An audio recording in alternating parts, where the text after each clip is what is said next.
Hi, I'm Shiv. And I'm Chitra. We are the co hosts of this show, Software People Stories. We're happy to bring you stories of people associated with software as makers or consumers. In every episode, we talk to people on their own personal and professional journeys. Their interests and approach to work and life in a free flowing conversational format. We hope that you will be able to draw your inspiration from their experiences and insights. These podcasts are made possible by PM Power Consulting, who have helped individuals, teams, and organizations on their delivery excellence journeys.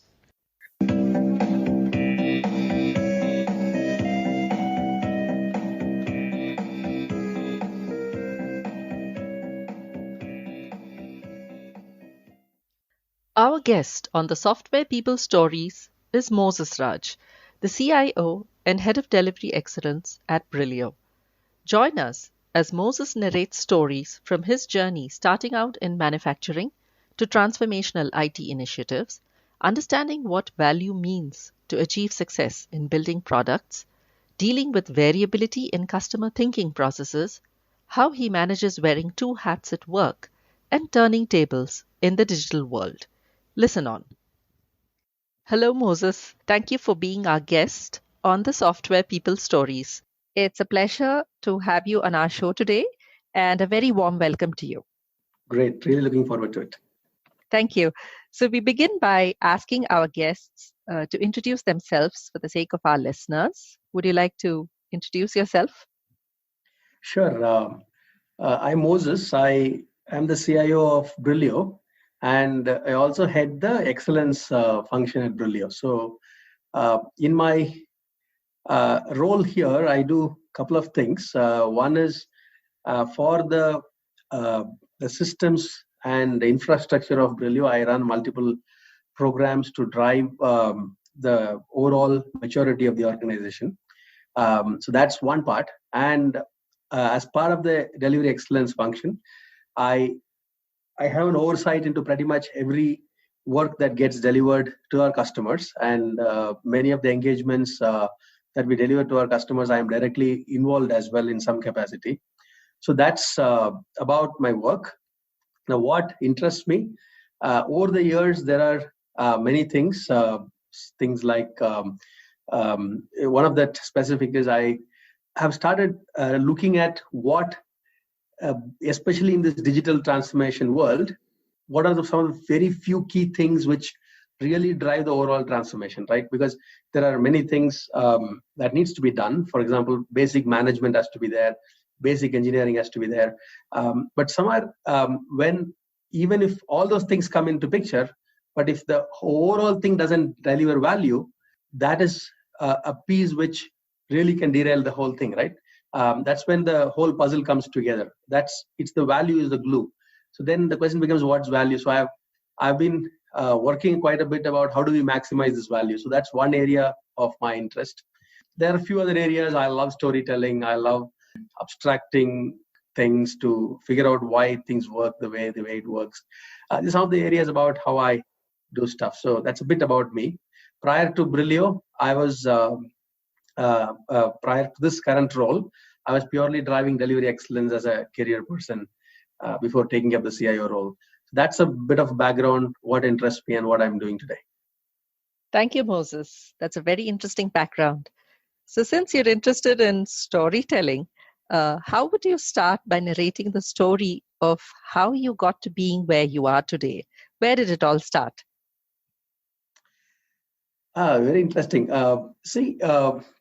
Somewhere my life started possibly once I started understanding what I'm studying.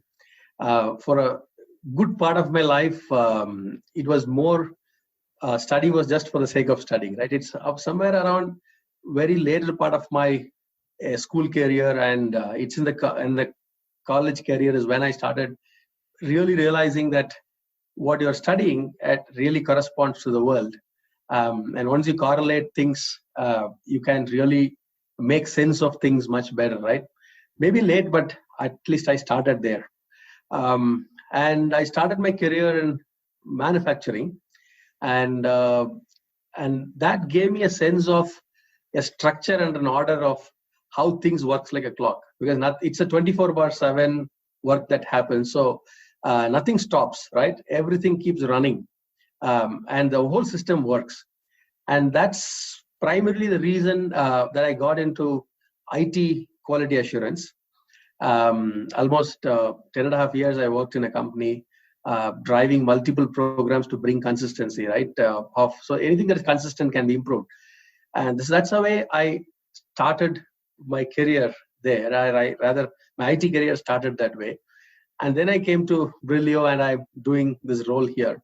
So over a period, it has been a means of trying to put things as a jigsaw puzzle together, see what works, reflecting on it, and then take some of the learnings to the next initiative you do. So that's the story of how I have built.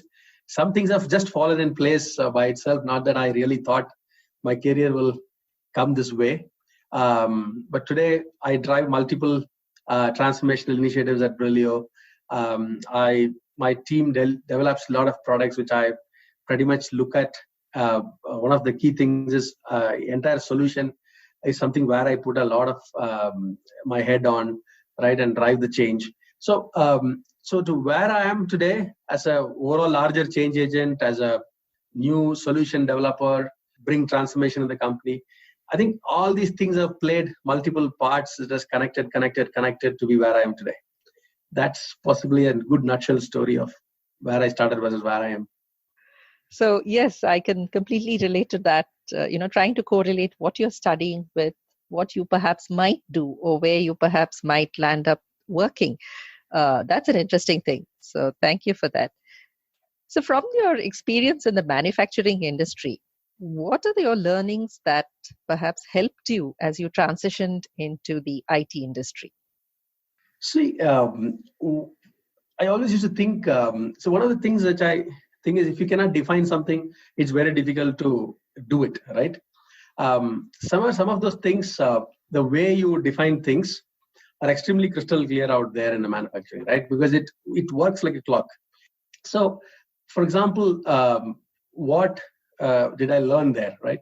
If you take any aspect of work, there will be a method to it in manufacturing. For example, if one shift has to run, then there is another team which is working for that shift in that location to run, for every material to be available there. So nothing, for anything to run 24/7, there is a feeder system, there is a planning system, and all these things come. You can, as you get through this journey, right, in the manufacturing, you will get to see how all these things comes together. And if anything gets choked, you will see a jitter, and then you will see people jumping in, fixing it, and bringing it back to a state of equilibrium. So I think that's one big learning for me.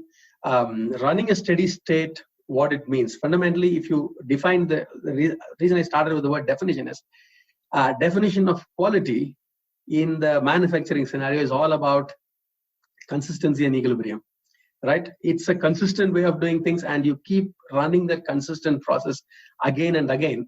Quality becomes a way of life there, right? So if I put then the definition as quality as consistency, it becomes easier to abstract that point, take it to the today's world like digital transformation, where there is a lot of moving parts, but still there has to be a certain level of consistency, else you can never improve the system as well, right? So that's one of the key learnings that I could abstract from the manufacturing industry, how the entire flow is so streamlined, how it is so consistent, how it continuously keeps evolving and improving.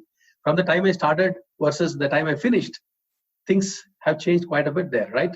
Because it is so consistent, you can really drive a measurable improvement over a period, right? So that's what possibly is one of the biggest learning that I picked from there. Wow, consistency and equilibrium. I am actually wondering how we can bring that about in today's world when the rate of change of technology is increasing so rapidly. What have you seen in your environments today, and how do you feel that you can bring in, or what can people do to bring in consistency and equilibrium, let's say, in the way they work, and also help to impact business outcomes?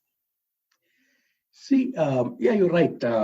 Now there are things that are changing, right? The base on which we build our solutions from the world when I started into IT industry, it used to be COBOL, where a huge amount of lines used to be written, very procedural. To then came all these newer technologies, and today technologies like Angulars and all those technologies are scripting languages are much more faster, right?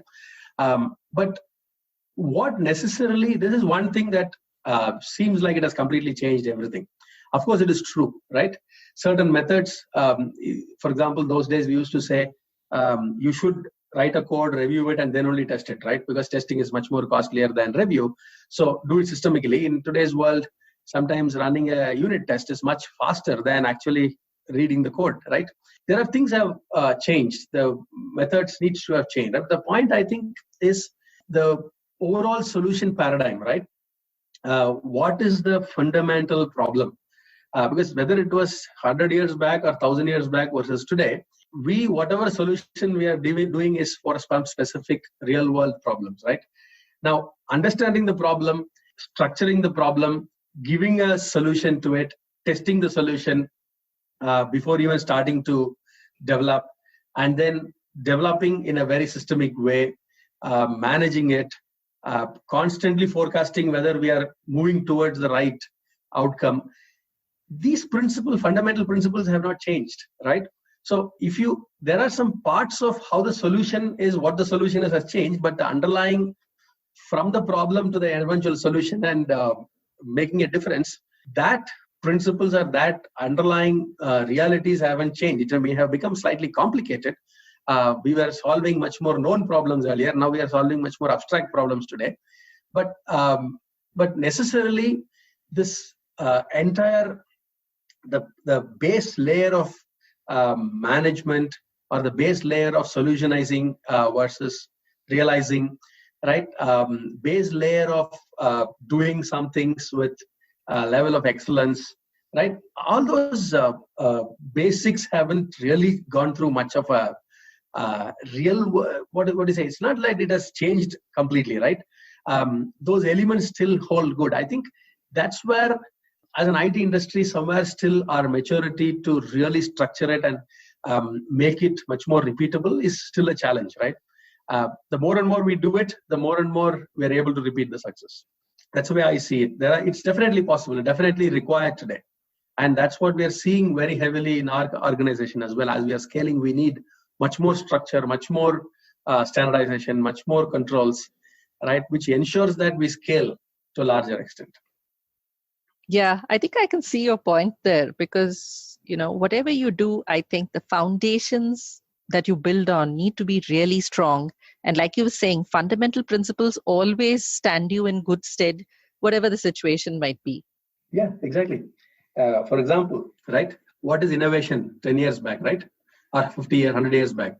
Innovation was making things simple. And even today, innovation is making things simple, right?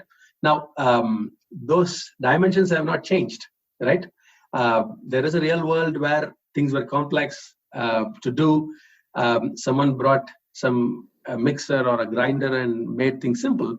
And today, we have moved on from all those things. Today, still things have become difficult for us in a real world with so many multitasking, and things have to become much more simple, right? So this concept of simplification continues, right? The question is how much we can abstract out the common principles like this and then somewhere make it systemic, but yet allowing it to bring transformational changes, I think, is where the trick is, so that things can be much more scalable over a period of time.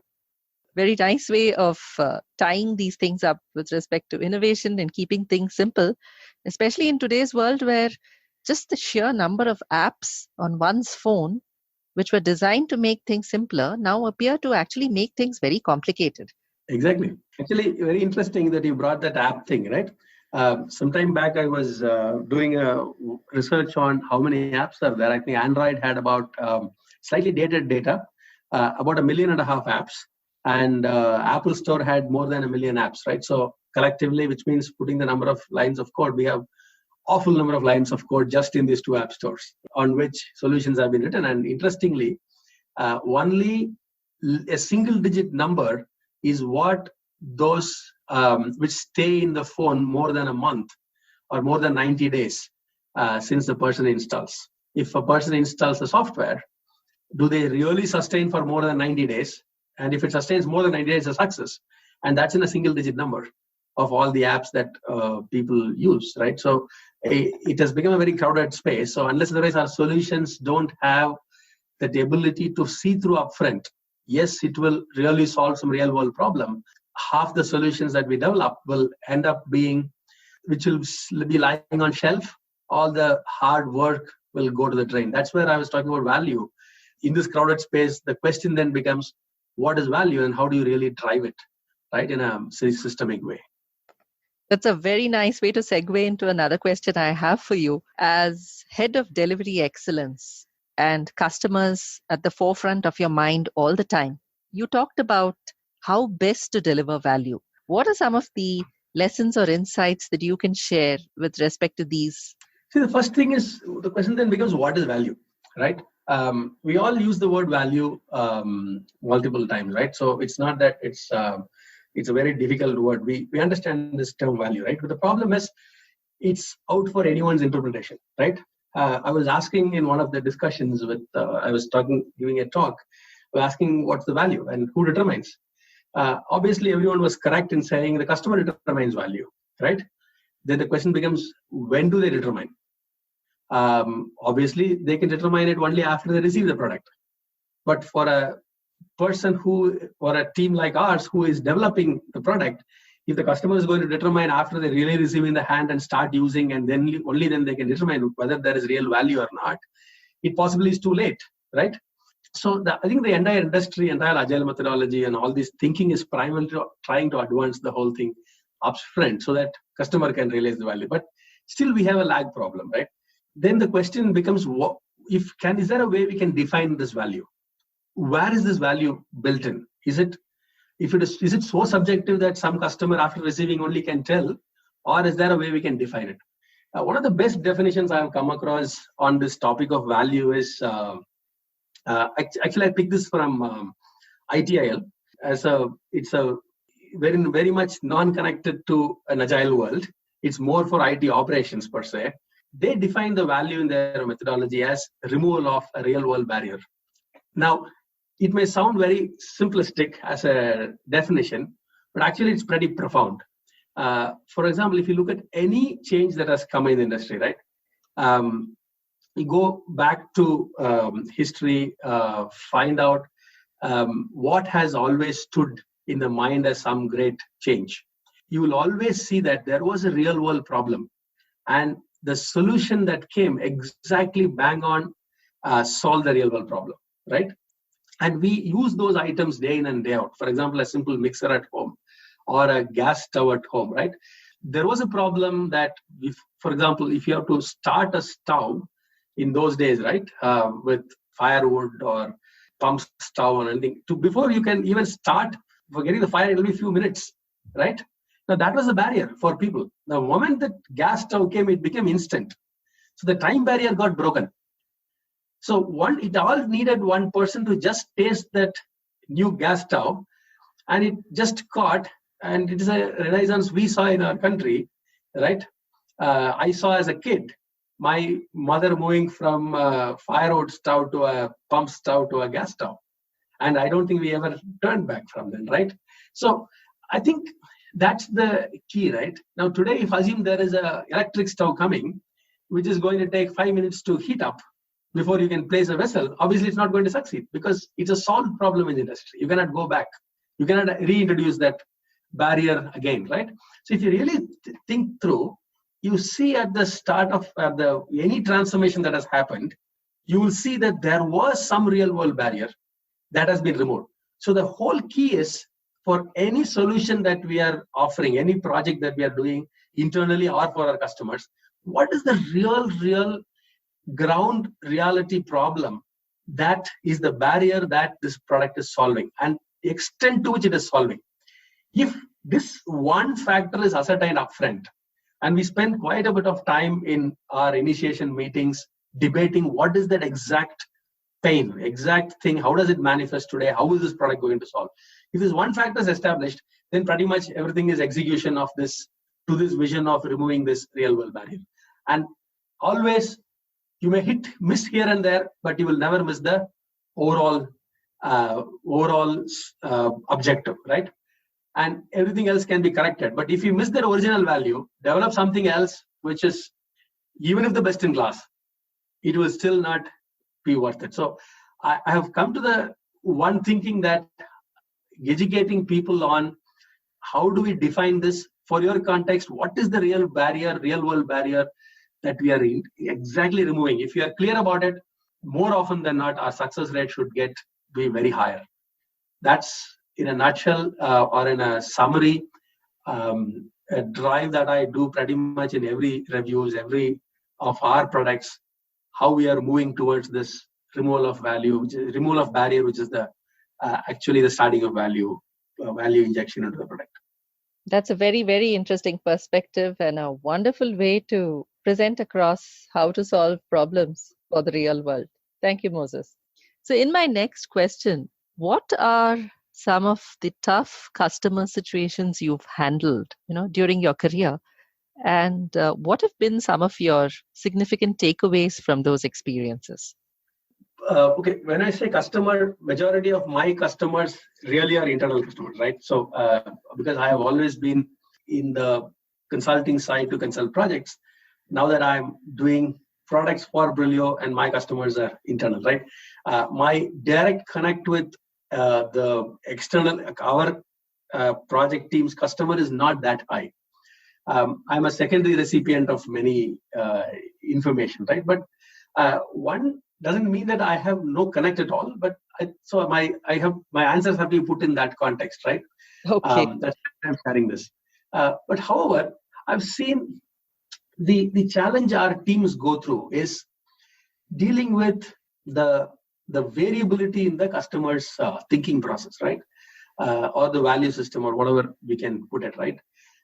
Because we keep starting multiple engagements, and the customer, the problem statements may fairly have similarity, but the way it works in each customer space becomes very different, right? Some of them may be extremely responsive. Some of them may expect us to do quite a lot before they respond back, right? So I think understanding this variability of how their real world is, and aligning our methodologies and our approaches to deal with their realities. For example, there is a customer who came to us and said, hey, I'll give you a very high level epic.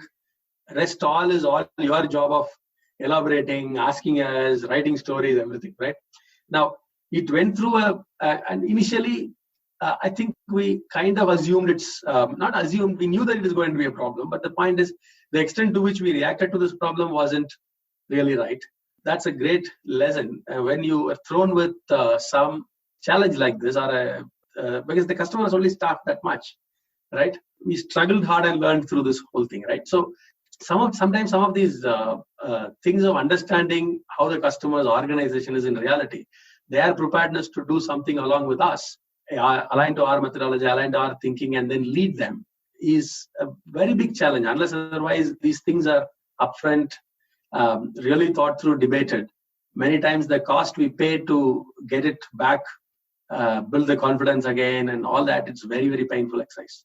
That's possibly one thing I can say from my role as to which really hits us on a regular basis, and how we struggle and deal with this aspect.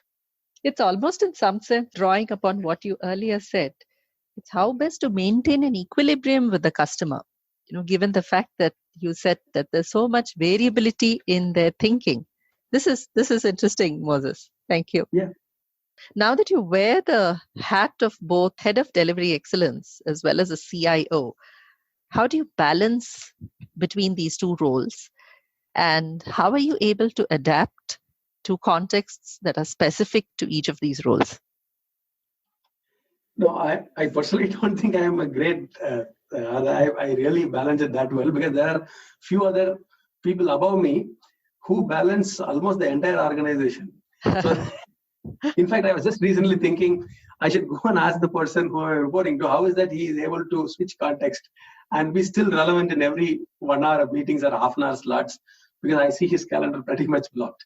But nevertheless, having said, this is a challenge I go through as well, right? I think it may be a challenge which, as you grow higher, you go through, right? And majority in the industry go through this, because you have to keep a tab. You cannot be irrelevant pretty much in any meeting, right?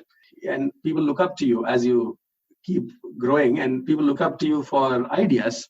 So there is an unsaid pressure that builds up as well to really keep being relevant, keep really understanding. So I think one fundamental thing, 2-3 things which I really do, it helps me.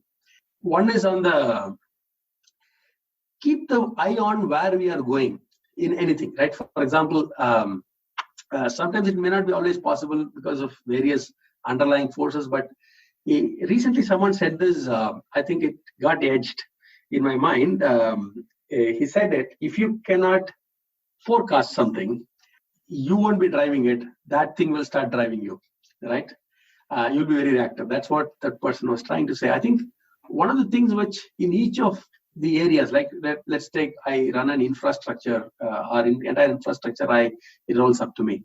There is a vision we have set for this year. So that is the guiding post on which month on month, quarter on quarter, we are driving towards. So that way that context never gets out, right? Because I may not be there at the operation level at whatever happens in every issue, but then that overall, where is the automation index going to move this year, right?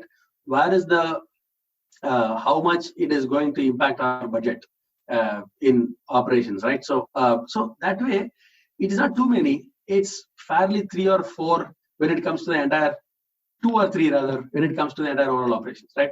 Now, when it comes to my systems side, we are transforming a couple of processes, right? For example, our supply chain process is one thing that is getting transformed. So every day, I have a time commitment and a budget of my time for that initiative. And no day goes without me thinking something about it. How do I get it better, right?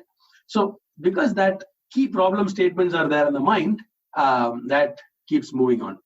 On our delivery excellence, we have a as is and to be state that we have put it up. So and we constantly recalibrate and predict on a regular basis as to where will we be.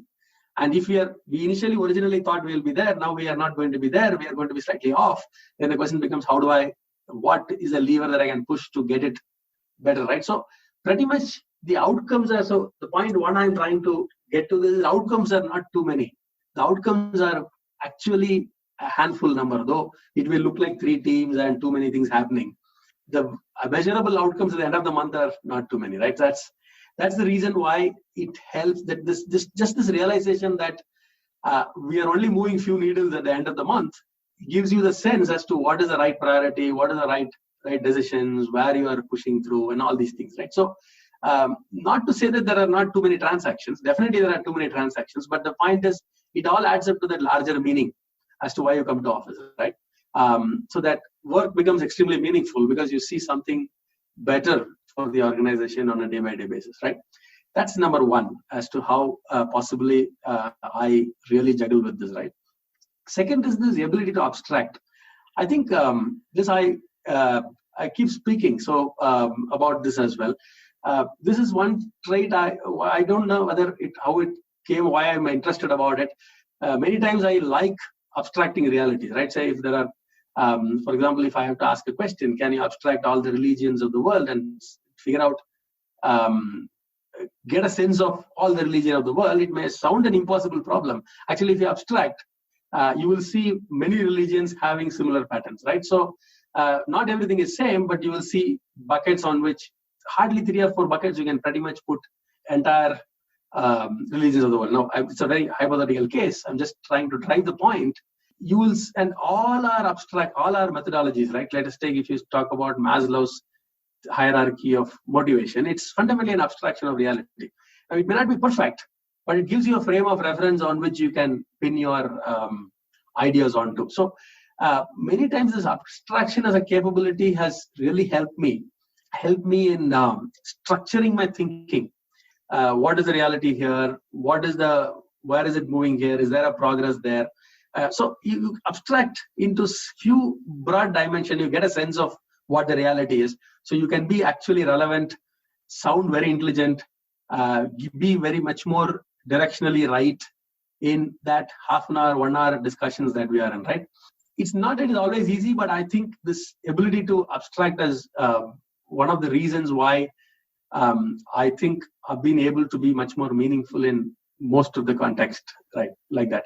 The third item, I think, which I do struggle with it, but I have kind of narrowed down on, which I think it helps, is working on a clock. What I mean by that is many times what happens is there is a very nice poem in my mother tongue, which is Tamil. The poem goes like this: it is not about just the the sharpness of the saw. If you take a sharp saw, move from a top of a branch to the bottom, not all leaves are going to get cut. But if the saw is really sharp and you hold one end of the leaf, you just keep the saw on near the end of the leaf, obviously it's going to get cut because other end has a tension, right? Now, what I mean by that is this regular, regular connect, the regular reviews. There we may. It's just that, for example, for my IT operations, there's a 1.5 hour commitment I have for my monthly review. It never goes off the calendar. It always happens on that clock, right? And it is fairly the straight agenda. Everyone coming to the meeting knows exactly what are the questions I'm going to ask, pretty much. And then I keep summarizing. Okay, guys, this is the 4 goals, and against this we are doing this. These are the goals we still aren't doing well. It's always ends with the summary. So this consistency and this driving the same thing keeps the tension on. So the team is able to cut, and then they keep improving their ability, the sharpness on which they are cutting and improving continually, right? Because I'm not an expert on IT operations, right? The infrastructure layer. But then as we go higher and as we start managing many things which may not be the real areas of expertise at the very fundamental level, this ability to keep it on a clock, ability to keep the cadence, do things in a much more repetitive at the base, at the same time, be focused towards the outcome. That really helps the entire setup to be very organized, very thoughtful, continually improving and all that. Right? So in a nutshell, 3 things I talked about, which possibly could be an answer to it. Sense of outcome, the ability to abstract, and third, the keeping it fairly simple, consistent, regular, review-centric, and direction-centric. So these 3 things is what I think helps me to juggle around, but still be at managing it better is what I think. Thank you, Moses. That was very succinctly put. You've added a lot of dimensions to those 3 summary points. I'm sure our listeners have something to take away from that. As you're working in the space of digital transformation, it's a buzz phrase, and yet not many organizations have completely understood it. You yourself have said that it's an area of interest for you. What do you see are things that people and organizations should look forward to remain digitally relevant? Can you share some of your thoughts on how these transformations can be successfully enabled? Yeah, I think you're right. This is a buzzword. And I think there's one transformation that has already happened, which is kind of driving, is when I started my career in IT, the technology in office was way better than what was at home. It is not just better. Today, I think it is fairly getting the opposite. The technology we experience in our personal life is much better than even what we get in office, right? So be it a network bandwidth or the kind of devices we can afford or the kind of softwares we can easily access, right? Now, that's one part of the story. So people expect more today, right? So there's a general expectation that things have to be much more simple, much more easier to do and all that, right? But I think when it comes to the corporate digital transformation, it's about fundamentally for us, digital transformation is a mandate for a couple of reasons. One is our solutions which we offer to our customers are all pretty much digital transformation, right? Our revenue from legacy has dwindled like anything. We possibly our vision itself is moving towards the largest focused single focused digital transformation company in North America, right, in over years. So that's the vision itself. So we don't want to do anything other than digital transformation for our customers. So then the question becomes, internally, how do you move? And I put it digital transformation as 2-3 dimensions, right? One is, I think the information brings empowerment, right? The problem with many of our systems, in nutshell, right? Not every information that needs to be used for decision making is all available at the in a way that it can be easily consumed and is meaningful. I think in a nutshell of this at a very core of this transformation is it's about once the base infrastructure is there, it is about taking each role and then nailing it down to that role, whether they have all the information coming together so that we can empower and then expect higher accountability and performance from that role, right? That because I'm running, most of my solutions are for our internal customers that I run. So that's one way we have deduced what is the digital transformation meaning for us, number one. Number two is at a process level. Many times what happens is these processes have either been broken in multiple ways, or half the things happen manually, some of these things happen digitally.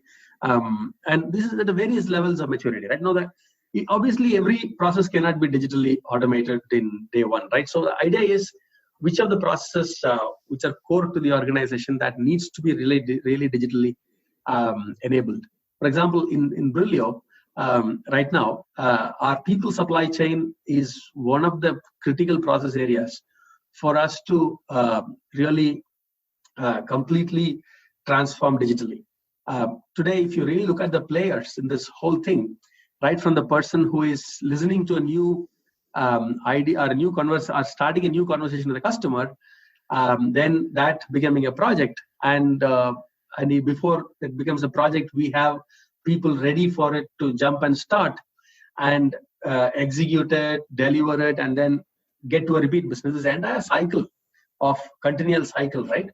How do we bring this entire cycle into where people become the center of, because in IT, people are the raw material of the organization, right?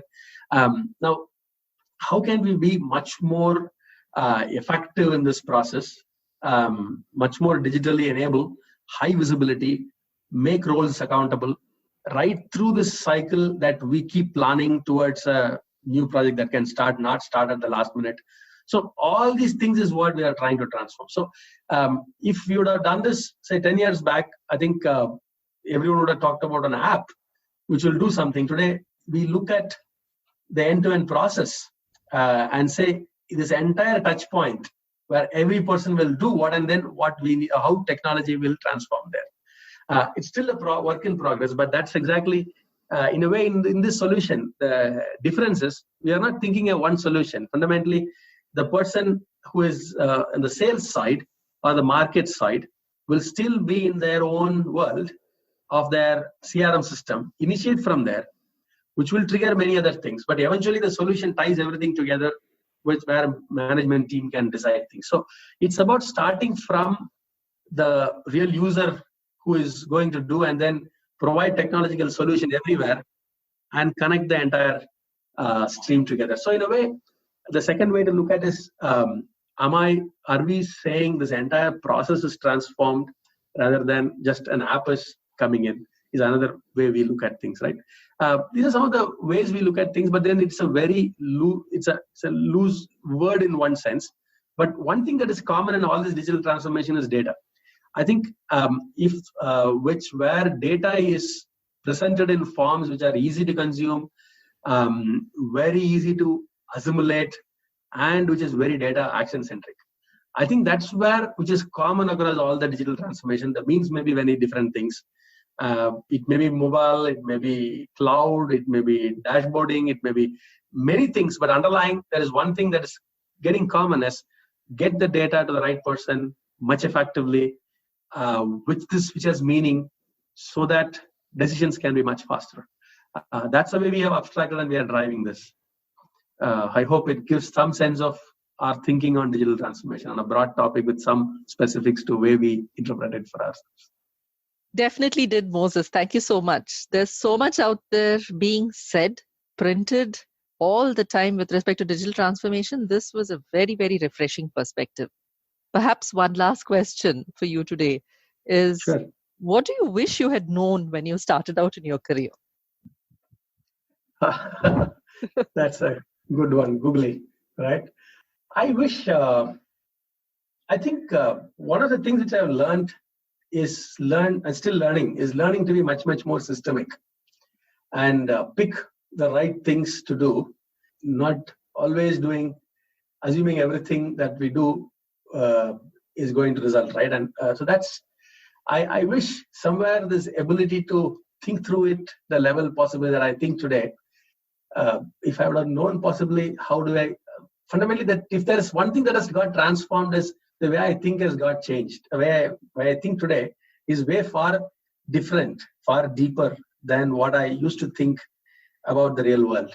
My willingness to accept the reality is much higher today, having struggled through multiple challenges and failures and having situations where I have not made an impact, right?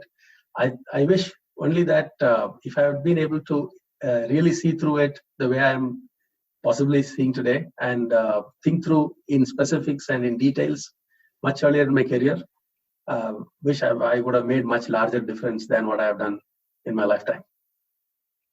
It's been wonderful talking to you. I've thoroughly enjoyed our conversation, and I look forward to perhaps, discussing on many more topics with you. Maybe either it's in the form of a podcast or any still other discussions. So thank you very much for your time. Same here. It was fantastic talking to you. Thank you so much.